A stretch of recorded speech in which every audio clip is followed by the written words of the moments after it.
Hey guys, in this video, I'll show you how to update your iPhone software. Keeping your iPhone updated is very important because software updates bring new features, security improvements, and bug fixes that help your device run better.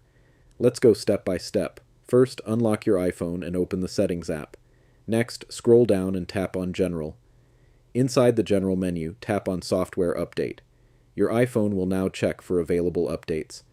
If a new update is available, you'll see the latest iOS version along with information about what's included in the update. To install it, tap Download and Install. If your iPhone asks for your passcode, enter it to continue. The update will start downloading. Depending on your internet speed and the size of the update, this may take a few minutes. Once the download is complete, tap Install Now. Your iPhone will restart and begin installing the update automatically. During this process, you'll see the Apple logo and a progress bar on the screen.